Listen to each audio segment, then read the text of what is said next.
रावण के मृत्यु के बाद क्या हुआ मंदोदरी के साथ?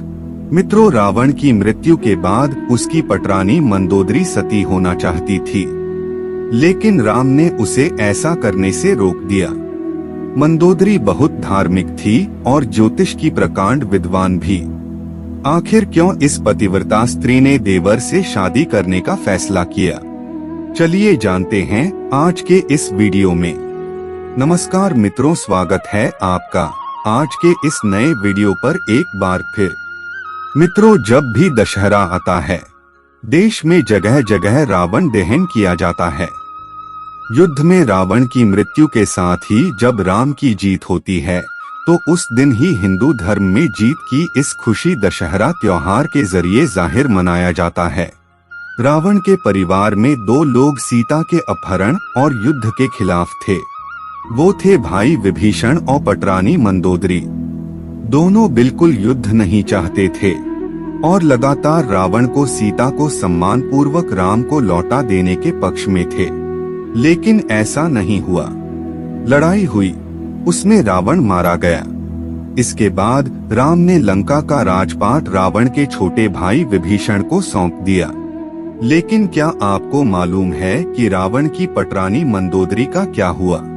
आखिर क्यों उसने विभीषण से शादी का फैसला किया? मित्रों, इसके पीछे एक लंबी कहानी है। पुराणों की एक कथा के मुताबिक मधुरा नाम की एक अप्सरा कैलाश पर्वत पर भगवान शिव की तलाश में पहुंची। तलाशते हुए जब वो भगवान शिव के पास पहुंची तो उसने वहां पार्वती को न देखकर शिव को रिझाने के प्रयास शुरू कर दिए। जब कुछ समय बाद वहां पार्वती पहुंची तो उन्होंने मधुरा के शरीर पर शिव की भस्म देखी और फिर वो क्रोधित हो गईं। पार्वती ने मधुरा को श्राप दिया कि वो 12 साल तक मेंढक बनी रहेगी और कुएं में उसका वास होगा।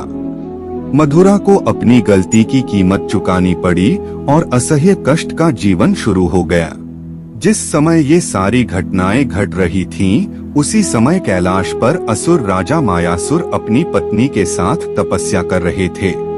दोनों एक बेटी की कामना के लिए तपस्या कर रहे थे। 12 वर्षों तक दोनों तप करते रहे। इधर मधुरा के शाप का जब अंत हुआ तो वो कुएं में ही रोने लगी। सौभाग्य से असुरराज और उनकी पत्नी दोनों कुएं के नजदीक ही तपस्या में लीन थे। जब उन्होंने रोने की आवाज सुनी तो कुएं के पास गए। वहां उन्हें मधुरा दिखी जिसने पूरी कहानी सुनाई। असुरराज ने तपस्या छोड़कर मधुरा को ही अपनी बेटी मान लिया। मधुरा का नाम बदलकर मंदोदरी कर दिया गया। उसके बाद असुरराज के महल में मंदोदरी को राजकुमारी का जीवन मिला। वो अपनी नई जिंदगी में बेहद खुश थी, लेकिन इसी बीच उसकी जिंदगी में रावण की एंट्री हुई।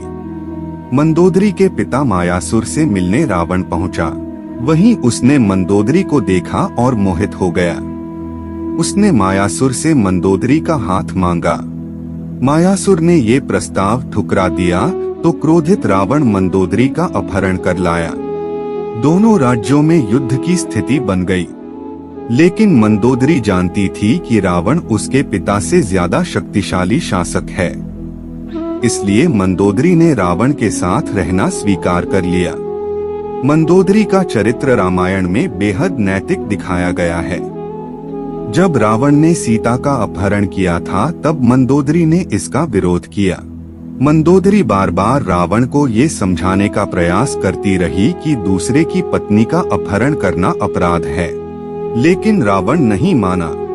आखिरकार राम के साथ युद्ध में रावण की बुरी पराजय हुई और वह मारा गया और मंदोदरी विधवा हो गई। रावण की मौत के बाद भगवान राम ने मंदोदरी को विभीषण से शादी का प्रस्ताव दिया था। उन्होंने समझाया कि विभीषण के साथ मंदोदरी की जिंदगी बेहतर रहेगी, लेकिन मंदोदरी ने इस प्रस्ताव को अस्वीकार कर दिया। कहा जाता है कि इसके बाद एक बार भगवान राम सीता और हनुमान के साथ मंदोदरी को फिर से समझाने गए।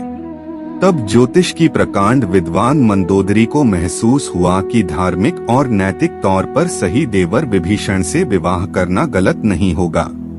ये महसूस होने पर उसने इस प्रस्ताव को स्वीकार किया। विभीषण से उसकी शादी हुई।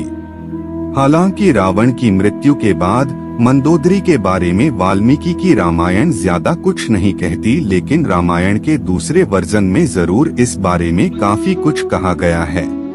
रावण के मरने के बाद जब मंदोदरी विधवा हो जाती है, तब भगवान राम विभीषण को सलाह देते हैं कि उसे अपनी भाभी से विवाह कर लेना चाहिए। ये परंपरा उन दिनों मान्य थी, लेकिन विभीषण के पहले से कई रानियां थीं और वह इसके लिए तैयार नहीं थे। ये भी कहा जाता है कि अगर विभीषण ये शादी कर लेते तो उन्हें भाई की जगह लंका पर शासन का नैतिक अधिकार भी हासिल हो जाता। हालांकि ये भी कहा जाता है कि ये विवाह शारीरिक तौर पर पति पत्नी के तौर पर एक दूसरे के साथ यौन संबंधों की बजाय विशुद्ध राजकाज से जुड़ा था, क्योंकि मंदोदरी भी चाहती थी कि उसके पति के निधन के बाद लंका में स्थायित्व और समृद्धि रहे। वह राम से शत्रुता की बजाय मित्रता चाहती थी। रावण की मृत्यु के लिए उसने राम को कभी जिम्मेदार भी नहीं ठहराया। एक वजह ये भी बताई जाती है कि रावण के निधन के बाद मंदोदरी भी उसकी चिता के साथ सती होने जा रही थी, लेकिन राम ने उसे रोक लिया। इसके बाद मंदोदरी के पास देवर से विवाह करने के अलावा कोई विकल्प नहीं बचा था और इस तरह बाकी का जीवन विभीषण के साथ गुजारनी पड़ी। तो दोस्तों, आज के वीडियो में बस इतना ही। उम्मीद है आपको यह वीडियो पसंद आई होगी। अगर पसंद आई होगी तो वीडियो को लाइक करना मत भूलिएगा। धन्यवाद।